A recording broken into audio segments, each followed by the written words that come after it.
بہت سارے لوگ کرسی پر بیٹھ کر نماز پڑھتے نظر آتے ہیں. آج کل مسجدوں میں ایک ٹرینڈ بن گیا ہے. اس حالت میں یہ ہوتا ہے کہ آگے اگر کرسی لگائی جائے تو ان کو یہ دل میں یہ بات ہوتی ہے کہ بعد میں آنے والوں کو تکلیف ہوگی، تو وہ کچھ صفیں خالی چھوڑ کر پیچھے ہی کرسی لگا کے اس جماعت میں شامل ہونے کی کوشش کرتے ہیں. اور کبھی یہ بھی ہوتا ہے کہ وہ صفیں آگے کی بھر بھی نہیں پاتی اور یہ خالی چھوڑ کر پیچھے والی صفوں میں بیٹھ جاتے ہیں. تو اس صورت میں ان کی نماز کا کیا حکم ہوگا، یا اس کی کوئی حد ہے کہ کہاں تک وہ پیچھے کھڑے ہو سکتے ہیں؟ پھر اس صف سے متصل ہونے کے لیے کیا قانون ہے؟ دیکھیے، یہاں سب سے پہلا یہ مسئلہ ذہن میں رکھیں کہ شریعت مطہرہ کے احکام معذور کے لیے الگ ہیں اور صحیح سالم جو ہے اس کے لیے الگ ہیں.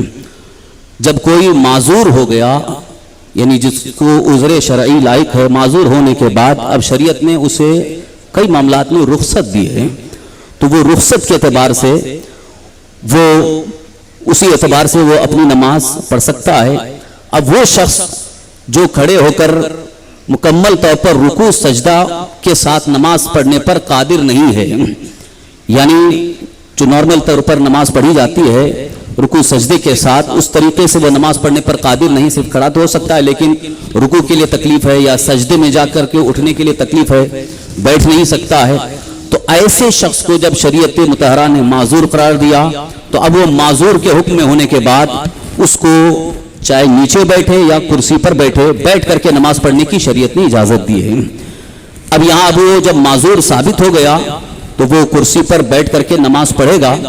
اب رہا مسئلہ یہ ہے کہ جماعت میں شریک ہونے کے لیے، جماعت کا ثواب حاصل کرنے کے لیے اگر وہ جماعت سے متصل ہی آ کر کے کرسی لگا کر کے بیٹھ کر کے نماز پڑھتا ہے تو وہی بہتر ہے. لیکن اگر کسی مسجد میں وہاں پر متصل یعنی جو صفیں لگی ہوئی ہیں وہاں صف تک وہ کرسی لا کر کے نہیں بیٹھ سکتا ہے، بلکہ ان کے لیے الگ کر دیا گیا ہے. جیسا کہ بعض مسجدوں میں کچھ کرسیوں کا اہتمام الگ کر دیا گیا ہے. جو اصلی مسجد ہے اس سے ہٹ کر کے دائیں جانب یا بائیں جانب یا پیچھے کے حصے میں کچھ کرسیاں رکھ دی گئی ہیں، وہاں پر وہ معذور وہیں بیٹھ کر کے نماز پڑھتے ہیں.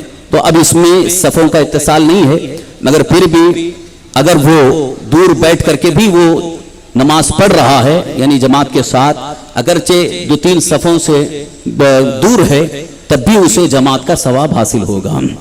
حکم تو یہی ہے کہ اسے دور نہ کیا جائے، اسے بھی صف میں شامل کیا جائے. اب مسئلہ یہ آتا ہے کہ صف میں کرسی لگانے کی صورت میں کہ اب اگر وہ پیچھے رکھتا ہے لوگوں کے، یعنی جو پہلی صف ہے یا دوسری صف ہے، صف کے ساتھ اگر اس کے پیر برابر کریں تو کرسی پیچھے آتی ہے تو پیچھے کی صف والوں کو تکلیف ہوتی ہے، کھڑا نہیں ہو پائیں گے، اس لیے کرسی کو آگے رکھنا پڑتا ہے اور اس کے پیر آگے ہو جاتے ہیں. تو لوگ یہ سمجھتے ہیں کہ وہ گویا جماعت میں شریک نہیں ہوتا ہے، کرسی اگر صف کے برابر ہے تو اس کے پیر آگے ہو رہے ہیں، اس لیے لوگ یہ سمجھتے ہیں. حالانکہ اس میں کوئی حرج نہیں ہے، اگر تھوڑا آگے یا پیچھے ہے تو اس میں کوئی حرج نہیں، اسے جماعت کا ثواب ملے گا اور جماعت میں شریک ہونے کا حکم اس کو دیا جائے گا.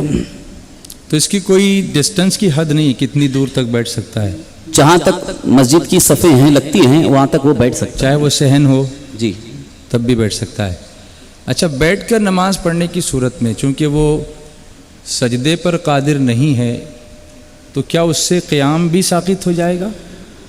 اب اگر وہ معذور ثابت ہو گیا یعنی سجدے پر قادر نہیں ہے تو اب اس کے ذمے قیام بھی ساقط ہو گیا. اگر شروع سے ہی وہ بیٹھ کر کے نماز پڑھنا چاہے تو بیٹھ کر کے نماز پڑھ سکتا ہے.